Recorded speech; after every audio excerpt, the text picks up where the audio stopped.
The year was 1976, and for one fleeting season, the world of baseball saw a star so bright, so utterly bizarre, that he burned himself out of existence. His name was Mark Fidrych. They called him the Bird, and his story is a secret.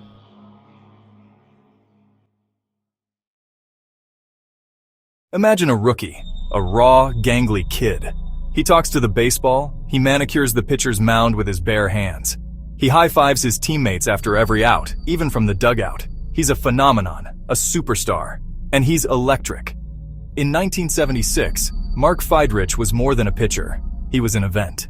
19 wins, a microscopic 2.34 ERA. He was on the cover of Sports Illustrated, adored by millions. Then, just like that, he was gone. The official story? A torn rotator cuff.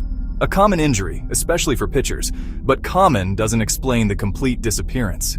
It doesn't explain the whispers, the unsettling coincidences, the feeling that something was deliberately covered up. Tonight, we don't just tell the story of the Bird. We uncover the reason why his wings were clipped, the truth behind baseball's greatest vanishing act. By the end of this, you'll wonder if some legends are simply too dangerous to last. Let's start with the injury. A rotator cuff tear in 1977. But listen to the accounts.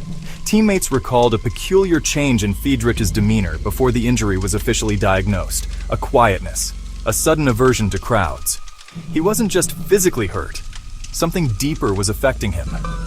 Exhibit A, the infamous Mudville game. A seemingly ordinary preseason exhibition match in March 1977. Fidrych was pitching. Accounts from local reporters, later dismissed as hyperbole, spoke of an unnatural heaviness in the air. A sudden, inexplicable fog descending only over the pitcher's mound. Fidrych reportedly stopped mid-windup, stared into the stands, and then threw the ball straight up into the air before walking off the mound. No explanation, no injury reported that day. Just gone from the game. Exhibit B, the fan incident. A week before the official injury, a local Detroit newspaper ran a small, obscured article. A fan, described as unusually insistent, attempted to hand Fidrych a small, intricately carved wooden bird during an autograph session. Witnesses described Fidrych as recoiling violently, almost as if burned and refusing to touch it. The fan, according to the report, simply smiled and walked away, disappearing into the crowd. A superstition? Or something else entirely? I thought I was looking for a single event. A moment of bad luck, a freak accident. I was wrong. The injury was real, yes, but it was a symptom, not the cause. What if the Bird didn't get injured, but was made vulnerable? What if his unique connection to the game, his almost childlike purity, made him a target?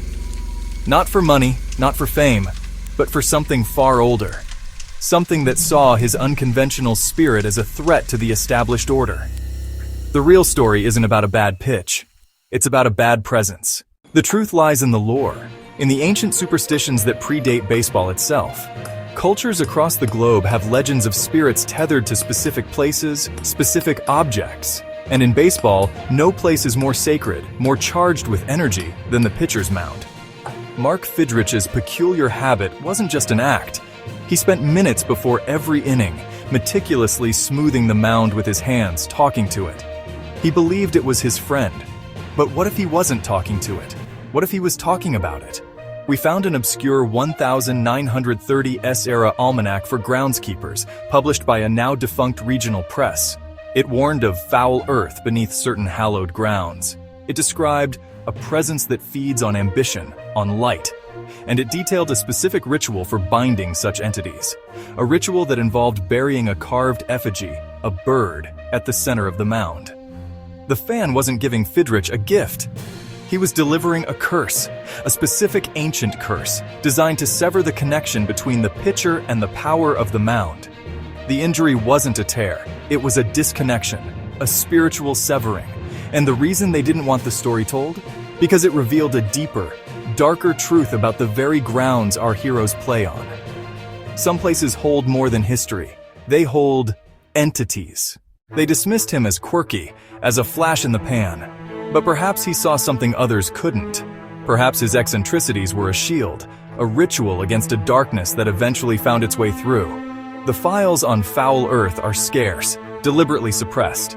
But the old almanacs, the local legends, they hold clues. The official story is sealed. It's up to us to dig deeper. Research local legends connected to old baseball fields. Look for unusual incidents reported by groundskeepers. Are there forgotten stories of inexplicable phenomena on the mound? What have you found? Share your research in the comments below using the hashtag #TheBirdCurse.